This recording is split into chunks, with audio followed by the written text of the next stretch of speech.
So welcome back to the Smart Preparation series. So ఇవాళ integration by substitution లో భాగంగా మరికొన్ని ఇంట్రెస్టింగ్ ప్రాబ్లమ్స్ తోటి మీ ముందుకు రావడం జరిగింది. ఒకసారి ఆ ప్రాబ్లమ్స్ ఏంటో చూద్దాం. Integration of 2x + 3 whole power 5 dx. General గా ఒకవేళ చూడండి, ఈ 2x + 3 హోల్ పవర్ 5 dx ని ఎవాల్యుయేట్ చేయాలంటే కొంతమంది స్టూడెంట్స్ జనరల్గా ఏం చేస్తారు, ఈ 2x + 3ని మొత్తం 2 హోల్ టు ది పవర్ 5ని ఎవాల్యుయేట్ చేసి, అంటే 2x + 3 × 2x + 3 × 2x + 3 ఇలా 5 టైమ్స్ మల్టిప్లై చేసి అంటే అది చాలా లెందీ మెథడ్ అవుతుంది. బట్ మనం దీన్ని ఎలా సాల్వ్ చేస్తామంటే సబ్స్టిట్యూషన్ మెథడ్ ద్వారా చాలా సింపుల్గా సాల్వ్ చేయొచ్చు. సబ్స్టిట్యూషన్ మెథడ్ చెప్తాను, షార్ట్గా రాయడం కూడా ఎలాగో చెప్తాను. చూడండి, ఇప్పుడు మనకి ఓ పని చేద్దాం. ఒకవేళ కనుక ఈ 2x + 3లో x కనుక ఉన్నట్లయితే, 2x + 3 కాకుండా ఈ 2x + 3 కాకుండా x కనుక ఉన్నట్లయితే అది x⁴ అయి ఉండేది. అప్పుడు అది x⁴n ఫామ్లో ఉండేది. అప్పుడు జనరల్ చూడండి, ఇంటిగ్రేషన్ ఆఫ్ x⁴n dx మనకు ఆల్రెడీ తెలుసు ఏంటమ్మా, x⁴n + 1/n + 1 + c. అంటే ప్యూర్గా ఇది x టర్మ్ అయినట్టు. ఫర్ ఎగ్జాంపుల్ ఇది ఓన్లీ x అయితే x⁴ ఏం రాసుకున్నాం, x⁴ 5 + 1/5 + 1 రాస్తుండేవాళ్ళం. కానీ ఇక్కడ x లేదు, x ప్లేస్లో 2x + 3 ఉంది. కాబట్టి ఒక పని చేద్దాం, మనం జస్ట్ పుట్ 2x + 3 = t అనుకుందాం. 2x + 3 ఏమనుకున్నాం, t అనుకుందాం. అప్పుడు దీన్ని డిఫరెన్షియేట్ చేసాం అనుకోండి, differentiating on both sides. Differentiate చేస్తే ఏముంది, 2 × d/dx of x. x differentiate చేస్తే dx, x difference dx. So differentiation of 3 0 = differentiation of t dt. 2dx = dt. ఇప్పుడు దీనికి dx ఏంటమ్మా, dt/2. dx dt/2. ఓకే, ఇప్పుడు చూద్దాం, సబ్స్టిట్యూట్ చేద్దాం. ఇంటిగ్రల్ ఆఫ్ 2x + 3 ప్లేస్లో మనం t సబ్స్టిట్యూట్ చేస్తున్నాం. t whole to the power of 5 dx ప్లేస్లో ఏం సబ్స్టిట్యూట్ చేద్దాం, dt/2. ఒక పని చేద్దాం, మనం ఈ 1/2ని బయటికి షిఫ్ట్ చేస్తే 1/2 into integration of t⁴5 dt. Now it is in this form. ఇప్పుడు మన ఇది x⁴n dx ఫామ్లోనే ఉంది కదా. అప్పుడేమవుతుంది, 1/2 into t power x⁴n + 1/n + 1 అంటే t⁴n + 1/n + 1 అంటే t⁴5 + 1/5 + 1 = 1/2 into t⁴6/6 t⁴6/2 into 6 అంటే 12. సో బట్ t ఏంటి, ఫైనల్గా మనం t సబ్స్టిట్యూట్ చేయాలి. సో ఇక్కడ +c మనం ఎప్పుడు కూడా యాడ్ చేస్తూ ఉండాలి, +c. సో +c మనం ఎప్పుడు యాడ్ చేస్తుండాలి. t ప్లేస్లో మనం 2x + 3 ఒరిజినల్ వాల్యూ సబ్స్టిట్యూట్ చేస్తే 2x + 3 హోల్ పవర్ 6/12 + c. ఈ విధంగా వాల్యూ చేస్తాం. ఈ విధంగా కాకుండా సింపుల్గా మనం దీన్ని డైరెక్ట్గా ఎలా రాయొచ్చు అంటే, నేను డైరెక్ట్గా రాస్తాను. ఫర్ ఎగ్జాంపుల్ ఇది integration of 2x + 3 whole power 5 dx దీన్ని నేరుగా వస్తున్నాం. కొద్దిసేపటికి మనం ఏం చేద్దాం, దీన్ని x అనుకుందాం. అంటే ఇప్పుడు అది ఏ ఫామ్లో ఉంది, x⁴5 dx కదా. x⁴5 dx అంటే x⁴5 + 1/5 + 1 అంటే x⁴6/x.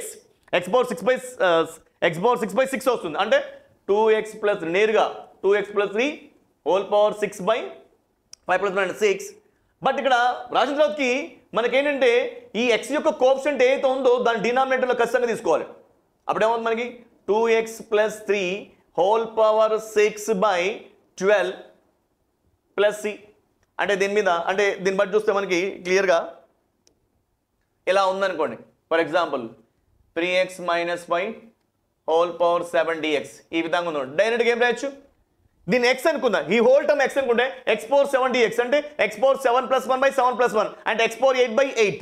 అప్పుడేముంది 3x - 5 whole power 8/8. But x యొక్క కోఎఫిషియంట్ 3 ఉంది కాబట్టి ఇక్కడ 3 × 8 రాస్తాం +c. సో డైరెక్ట్గా 3x - 5 హోల్ పవర్ 8/3 8 24 + c. అదే మాదిరిగా integration of 7x - 11 whole to the power of 21 అనుకోండి dx. ఏం రాయొచ్చు మనం, 7x - 11 whole to the power of 21 + 1 22/22 into దీని యొక్క కోఎఫిషియంట్ ఏంటి 7 + c. ఈ విధంగా మనం ఎవాల్యుయేట్ చేయొచ్చు. Clear all of you, right. So next problem, integration of e⁴2x + 5 dx. మనకు ఇంటిగ్రేషన్ ఆఫ్ e⁴x dx తెలుసు, డైరెక్ట్గా e⁴x + c. e⁴x ఎక్స్పోనెన్షియల్ ఫంక్షన్ని మనం డిఫరెన్షియేట్ చేస్తే అది ఫంక్షన్ మనకి జనరేట్ అవుతుంది. కానీ ఇక్కడ మనకి e⁴2x + 5 dx ఉంది, అంటే x ప్లేస్లో వేరేదేదో ఉంది కాబట్టి దాన్ని సబ్స్టిట్యూషన్కి వెళ్దాం. ఓ పని చేద్దాం, దీనివల్ల కదా మనకి ఇబ్బంది అవుతుంది. సో పుట్ ఈ 2x ప్లస్ 5 మొత్తాన్ని మనం సింపుల్గా టీ అనుకుందాం. అప్పుడేమో డిఫరెన్షియేట్ చేస్తాం అనుకోండి, 2 ఇంటూ డిఎక్స్ ప్లస్ ఇది 0, differentiation of 0 is equal to d t, 2 into d x is equal to d t, d x is equal to d x value మాత్రమే కావాలి మనకి, d x is equal to d t by 2. ఇప్పుడు ఏమవుతుంది, integration of e power 2x plus 5 dx is equal to integration of e power x 2x plus 5 ప్లేస్లో t, dx ప్లేస్లో ఏంటి మనకి dt by 2. So ఈ 1/2 బయట 1/2 integration of e power dt ఈ power t dt. So 1/2 into integration of e power t dt ఈ power అంతే కదా. సో ఈ power t plus c, so is equal to 1/2 e power t. But what is the actual value of t value? 2x plus 5. e power 2x plus 5 plus c. Right. లేదా మనం నేరుగా integration of e power x dx కదా, e power x formula implement చేయాలి అంటే మన అదే వస్తుంది, e power 2x plus 5 అదే వస్తుంది బై ఈ x యొక్క కోఎఫిషియంట్ ఏదైతే ఉందో అది డినామినేటర్ ఉంది బై 2 ప్లస్ అదే కదా అక్కడ మనకి e power 2x plus 5 by 2 plus c. So నేరుగా మనం రాసేయచ్చు. రైట్. సో ఫర్ ఎగ్జాంపుల్ దీని integration of e power 3x minus 4 dx is equal to e power 3x minus 4 వస్తుంది, బట్ x యొక్క కోఎఫిషియంట్ బై 3 వచ్చేస్తాం. So integration of e power minus 5x plus 11 dx అనుకుందాం. ఇప్పుడు ఏమవుతుంది మనకి same e power minus 5x plus 11 యాస్టిజ్గా వస్తుంది, ఈ x యొక్క కోఎఫిషియంట్ మైనస్ 5 డినామినేటర్ వస్తుంది. ఈ విధంగా మనం సింపుల్గా డైరెక్ట్గా అవాల్యుయేట్ చేయొచ్చు. x కోఎఫిషియంట్ మాత్రం అంటే దీన్ని బట్టి మనం ఏం అబ్జర్వ్ చేస్తున్నాం, ఎప్పుడు కూడా x కోఎఫిషియంట్ డినామినేటర్లో వస్తూ ఉంది. రైట్. ఇంకొక ప్రాబ్లం చూద్దాం మనం. Integration of sine of 3x plus 1 dx. జనరల్గా మనకి integration of sine x dx ఇది మనకు తెలుసు minus cos x plus c. కానీ ఇక్కడ మనకి ఇంటిగ్రేషన్ ఆఫ్ x లేదు, x ప్లేస్లో ఒక టర్మ్ ఉంది మనకి 3x ప్లస్ 1. సో దీనివల్లే మనకు కొంచెం ఇబ్బందిగా ఉంది కాబట్టి ఈ మొత్తం టర్మ్ని t అనుకుందాం. అప్పుడేమవుతుంది, put 3x plus 1 is equal to t. అప్పుడేమవుతుంది మనకి చూడండి, డిఫరెన్షియేట్ చేసాం అనుకోండి ఏమవుతుంది, differentiating on both sides 3 into differentiation of x dx plus differentiation of 1 0 differentiation of t అంటే dt. So 3 dx is equal to dt, dx is equal to dt by 3. Okay, now integration of sine of 3x plus 1 dx is equal to integration of sine, but 3x plus 1 ఏమనుకున్నాం మనం t అనుకున్నాం, sin t dx అంటే dt by 3. So dt by 3 కాబట్టి 1/3 బయట పెట్టేస్తున్నా, 1/3 into integration of sin t dt. ఇప్పుడే మనం చెప్పుకుందాం ఈ స్టాండర్డ్ ఫంక్షన్ యొక్క ఇంటిగ్రల్ మనకు ఆల్రెడీ తెలుసు, integration of sin x dx అంటే మైనస్ కాస్ x వస్తుంది. అదే విధంగా ఇక్కడ 1/3 into integration of sin t dt అంటే minus cos t plus c అంటే మనకి ఏంటి, మనకి minus 1/3 into cos t. t అంటే మనకి 3x ప్లస్ 1 ప్లస్ c వచ్చేసింది. సో నేరుగా దీన్ని చూడండి, సింపుల్గా మనకి integration of sin x minus cos x కదా, integration of sin x minus cos x. So minus cos, but ఇక్కడ x లేదు, ఈ హోల్ టర్మ్ ఉంది 3x ప్లస్ 1 బై x యొక్క కోఎఫిషియంట్ ఏంటి 3 ప్లస్ c అదే కదా వచ్చింది, minus cos of 3x plus 1 by 3 plus c. Right. So ఈ విధంగా డైరెక్ట్గా మనం కాంపిటేటివ్ ఎగ్జామ్లో అడిగితే డైరెక్ట్గా రాసేయచ్చు, ఏం ఎవాల్యుయేట్ డైరెక్ట్గా సాల్వ్ చేయొచ్చు. బట్ యాక్చువల్ మెథడ్ మాత్రం బై సబ్స్టిట్యూషన్ ద్వారా మనం ఈ ఇంటిగ్రల్ని ఎవాల్యుయేట్ చేస్తాం. రైట్. సో అదేవిధంగా మనం integration of sine 5x plus 7 dx అన్నాం అనుకోండి ఏమవుతుంది, minus cos of integration of sine x minus cos minus cos of 5x plus 7 by coefficient ఏముంది 5 కదా, 5 plus c. That's it. Right. Next let's move to the integration of dx by x plus x log x. ఇది చూద్దాం, ఇది కొంచెం interesting question. dx by x plus x log x అంటే integration of 1 by x plus x log x into dx అంతే కదా. ఇప్పుడు మనం ఇంటిగ్రేషన్లో 1 by x common తీసాం అనుకోండి, x కామన్ తీస్తే ఏమవుతుంది, x into 1 plus log x dx. ఇప్పుడు నేను ఏం చేస్తున్నంటే సింపుల్గా అంటే దీని ఏమవుతుంది, integration of 1 by x into 1 by 1 plus log x into dx అంతే కదా. నేను 1 plus log x is equal to 1 plus log x t అనుకుంటున్నాను. డిఫరెన్షియేట్ చేస్తే ఏమవుతుంది, డిఫరెన్షియేట్ చేస్తే differentiation of 1 0 plus differentiation of log x 1 by x is equal 1 by x dx. Integration of log x 1 by x dx is equal to dt. Right? So 1 by x అంటే మనకు ఏమొచ్చింది 1 by x into dx is equal to ఏంటి 1 by dx. So కాబట్టి మనకి ఇక్కడ ఈ 1 by x value dx value ఈ రెండిటి వాల్యూని మనం దేనికి రాసుకోవచ్చు dtకి రాసుకోవచ్చు. అప్పుడు ఏమవుతుంది is equal to integral of 1 by 1 plus log x ని 1 plus log x ని మాత్రం మనం t గా రాసుకున్నాం. ఎందుకంటే 1 plus log x నే కదా మనం t అనుకుంది. సో 1 plus log x ని t అనుకుందాం. t 1 by x into dx ని ఏం రాసుకుంటాం dt.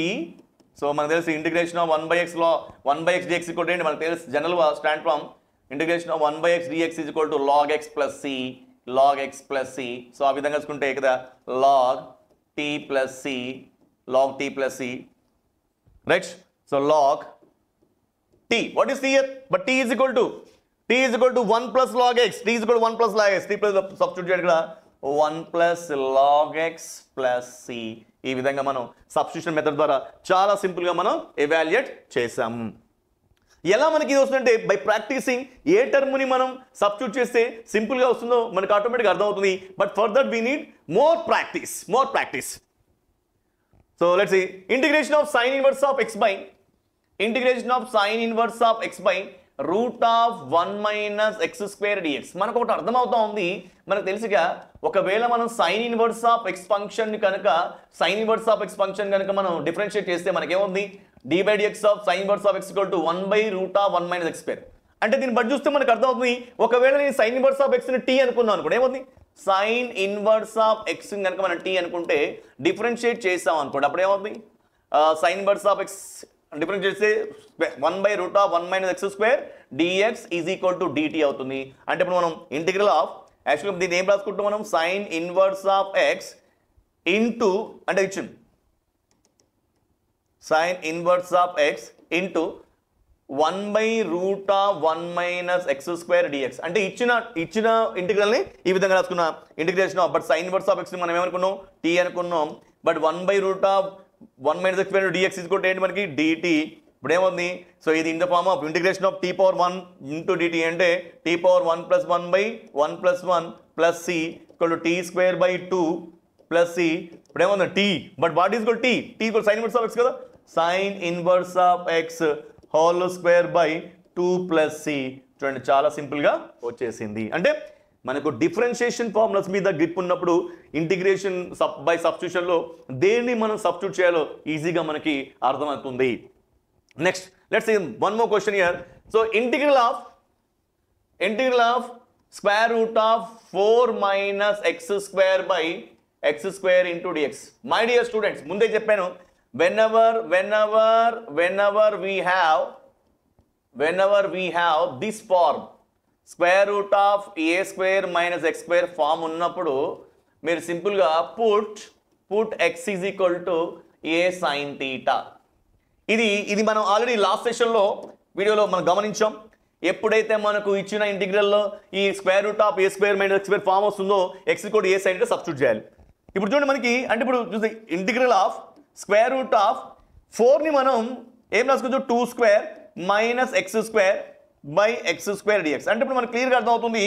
అంటే ఇప్పుడు ఈ square root of 2 square minus x square అనేది ఏ రూపంలో ఉంది square root of a square minus x square form లో ఉంది. కంపేర్ చేస్తే అప్పుడు మన x a is equal to 2 కదా and put x is equal to a sin theta అంటే x is equal to but a is equal to 2 కదా 2 అంటే x is equal to మనం ఏం సబ్స్టిట్యూట్ చేస్తున్నాం 2 sin theta సబ్స్టిట్యూట్ చేస్తున్నాం.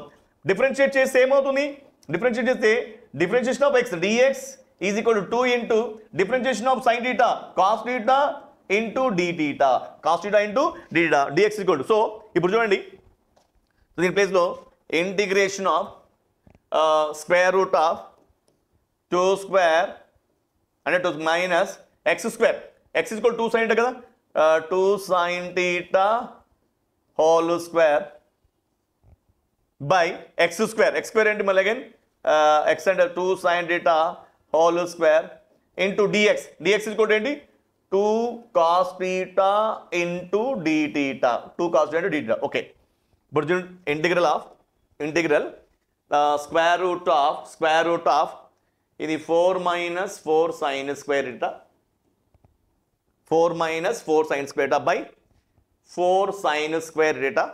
ఎందుకంటే 2 square sin square theta కాబట్టి 4 sin square theta into 2 cos theta d theta. So integral of square root of 4 ను common చేసాం 4 కామన్ చేస్తే 4 into 1 minus square root of sin square theta by 4 sin square theta into 2 cos theta d theta. Square root of 4 అంటే 2 కదా, square root of 4 అంటే 2, square root of 1 minus sin square అంటే cos square theta, అంటే square root of cos square అంటే cos theta, అంటే ఈ మొత్తం value ఏమో మనకి 2 cos theta వస్తుంది. So 2 cos theta. సో ఫైనల్గా మనకి చూడండి ఇంటిగ్రల్ ఆఫ్ న్యూమరేటర్ వాల్యూ మొత్తంగా ఎంతో ఏమొచ్చింది మనకి, ఇది 2 cos, ఎందుకంటే square root of 4 2, square root of 1 minus sin square అంటే square root of cos square theta, square root of cos square theta cos theta, అంటే 2 cos theta by 4 sin square theta into 2 cos theta by 4 sin square theta into ఇక 2 cos theta d theta, 2 cos theta d theta, 2 cos theta d theta. ఇప్పుడు ఏమవుతుంది మనకి, so సింపుల్గా integral of 2 cos theta into 2 cos theta ఏమవుతుంది 4 cos square theta by 4 sin square theta, 4 cancel. Integral of నేనేమంటే ఈ cos square theta నేను 1 minus sin square theta రాస్తున్నాను, 1 minus sin square theta by sin square theta d theta square root of 1 by sin, దీన్ని split చేయండి, 1 by sin square theta into d theta minus split చేస్తున్నాం integration of sin square theta by sin square theta, sin square theta by sin square theta d theta. ఇదేమవుతుంది integration of 1 by sin square theta cosecant square theta d theta minus integration of 1 d theta ఏమవుతుంది is equal to integration of cosecant square, మనకు తెలుసు integration of cosecant square dx, cosecant square x dx is equal to minus cot x, కాబట్టి మనకి minus cot theta minus integration of 1 theta theta. So minus cot, చూడండి ఇక్కడ క్లియర్గా మనం x is equal to ఏమనుకున్నాం, x is equal to 2 sin theta, x is equal to 2 sin theta అనుకుంటే చూడండి x is equal to 2 sin theta అనుకుంటే sin theta is equal to x by 2, theta is equal to sin inverse of x by 2, sin inverse of, so అప్పుడు ఏమవుతుంది minus cot of sin inverse of x by 2 minus theta ప్లేస్లో sin inverse of x by 2 plus C. ఈ విధంగా మనం సింపుల్గా ఏం చేసాం, evaluate చేసాం. సో ఇది మీరు గుర్తుపెట్టుకోండి, ఎప్పుడైనా మనకు ఈ ఫామ్ వచ్చిందనుకో square root of a square minus x square వచ్చినప్పుడు put x is equal to a sine theta. So ఈ విధంగా మనం చాలా సింపుల్గా ఎవాల్యుయేట్ చేయొచ్చు. ఈ సెషన్లో మనం కొన్ని ప్రాబ్లమ్స్ ప్రాక్టీస్ చేసాం. మరొక సెషన్లో మరికొన్ని ప్రాబ్లంతో ముందుకు వస్తాను. So I wish you good luck and all the best.